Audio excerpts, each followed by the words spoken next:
ఈ గోడ మీద మీకు రాముడు హనుమంతుడి మీకు బొమ్మలు ఉన్నాయి. ఈ రాతి శిల్పంలో ఉన్నది రాముడు మరియు హనుమంతుడు కాదు, లుల్లుబి అనే ఒక తెగకు నాయకుడైన ఇబ్షాక్ మలా కొడుకు తార్దుని.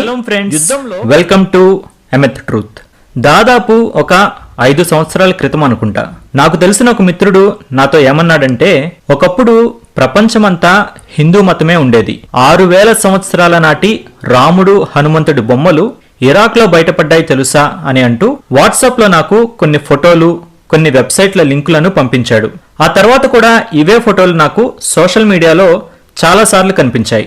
కొద్ది రోజుల క్రితం మన Telugu box office TV Premchand గారు కూడా ఒక వీడియోలో దీని గురించి మాట్లాడడం జరిగింది. ఆయన ఏమన్నారో మీరు కూడా ఒకసారి వినండి. చూడండి, సిలైమేనియా అని చెప్పేసి ఈరాక్ దగ్గర ఒక ప్రాంతం, ఇక్కడ ఒక గోడ, అంటే అప్పుడు ఒక ఆలయం ఉండేది, ఇప్పుడు మిగిలిన ఒక గోడ.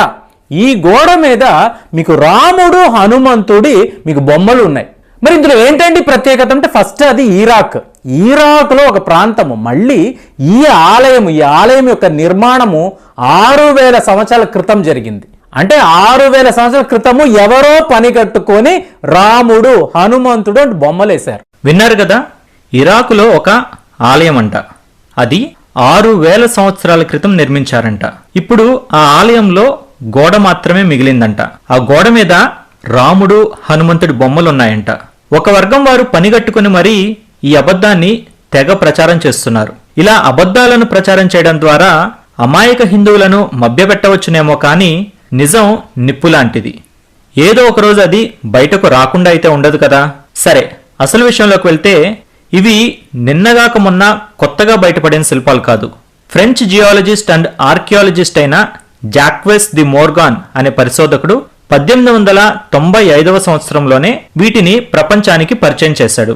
1894 నుండి 1905 సంవత్సరం, ఈ 11 ఏళ్ల వ్యవధిలో ఈయన మిషన్ సైంటిఫిక్ ఎన్ పర్సే అంటే సైంటిఫిక్ మిషన్ ఇన్ పర్షియా అనే పేరుతో ఫ్రెంచ్ భాషలో మొత్తం 10 పుస్తకాలను ప్రచురించారు. వీటిల్లో 4 పుస్తకాలు జియోలాజికల్ స్టడీస్ గురించి, 2 పుస్తకాలు ఆర్కియాలజికల్ స్టడీస్ గురించి, కుర్దిష్ మరియు ఉత్తర పర్షియా భాషల గురించి ఒక పుస్తకం, మాండేయన్ టెక్స్ట్స్ అంటే క్రీస్తు శకం 4-5 శతాబ్దాల కాలంలో పర్షియా ప్రాంతంలో మాండేయిజం అనే ఒక మతం ప్రాచుర్యంలో ఉండేది. ఆ మతానికి సంబంధించిన రిలీజియస్ టెక్స్ట్ మీద ఒక పుస్తకం, అలాగే జాగ్రఫికల్ స్టడీస్ గురించి 2 పుస్తకాలను ప్రచురించారు. మిషన్ సైంటిఫిక్ ఎన్ పర్సే 2nd వాల్యూమ్ అలాగే 4th వాల్యూమ్ లో కూడా జాక్వెస్ ది మోర్గాన్ గారు ఈ శిల్పాలకు సంబంధించిన వివరాలను పొందుపరిచారు. అలాగే కేంబ్రిడ్జ్ యూనివర్సిటీ వారు the British institute for the study of Iraq అనే సంస్థతో కలిసి ఇరాక్ అనే పేరుతో ఒక అకాడమిక్ జర్నల్ ని ప్రచురిస్తూ ఉంటారు. 1966 సంవత్సరంలో వీళ్ళు ప్రచురించిన వాల్యూమ్ నంబర్ 28 లో సిజే ఎడ్మండ్స్ గారు some ancient monuments on the Iraqi Persian boundary అనే పేరుతో ఒక జర్నల్ ఆర్టికల్ ని ప్రచురించారు.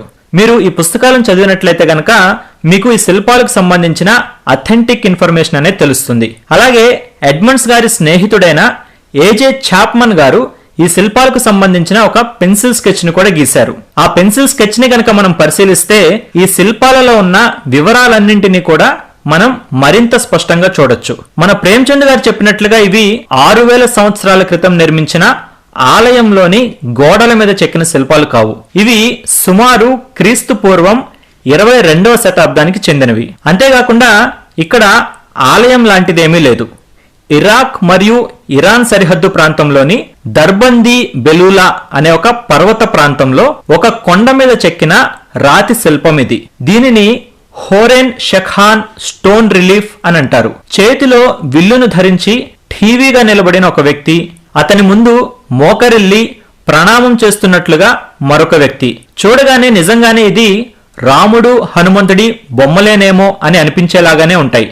అయితే మీరు దీన్ని కాస్త జాగ్రత్తగా పరిశీలిస్తే ఇక్కడ 2 కాదు, మొత్తం 3 వ్యక్తులు కనిపిస్తారు. చేతిలో ధనస్సును పట్టుకుని నిలబడిన వ్యక్తి తన కాలితో మరొక వ్యక్తిని తొక్కుతూ ఉన్నట్లుగా ఉంటుంది. అతను నేల మీద పడిపోయి ధనస్సును పట్టుకుని ఉన్న వ్యక్తి వైపు చూస్తూ ఉన్నాడు. అతని తల మీద ఒక టోపీ లాంటిది పెట్టుకుని ఉన్నాడు. నడుము నుండి మోకాలి వరకు ఒక వస్త్రాన్ని చుట్టుకుని ఉన్నాడు. అతని కాలికి చెప్పులు లాంటివేమీ లేవు, ఒట్టి కాళ్లతోనే ఉన్నాడు. అతని వెనుక మరొక వ్యక్తి తనను చంపొద్దు అని, తనకు ప్రాణభిక్ష ప్రసాదించమని వేడుకుంటున్నట్లుగా ఉంది. ఇతను కూడా తల మీద ఒక టోపీ లాంటిది పెట్టుకుని ఉన్నాడు. నడుము నుండి మోకాలి వరకు ఒక వస్త్రాన్ని చుట్టుకుని ఉన్నాడు. కాళ్లకు చెప్పులు లాంటివేమీ లేవు. వీళ్ళిద్దరి వేషధారణను బట్టి చూస్తే వీళ్ళు హురియన్ అనే జాతికి చెందిన సైనికులై ఉంటారు అనేది పరిశోధకుల అభిప్రాయం. ఇక్కడ మోకరిల్లి ఉన్న వ్యక్తినే మన వాళ్ళు హనుమంతుడు అని ప్రచారం చేస్తున్నారు. కానీ మీరు ఈ బొమ్మను కొంచెం జాగ్రత్తగా గమనించండి. ఇతనికి హనుమంతుడిలాగా తోకలేదు, అలాగే ఇతని మూతి కూడా మామూలుగానే ఉంది, కోతి మూతిలాగా ఏమీ లేదు.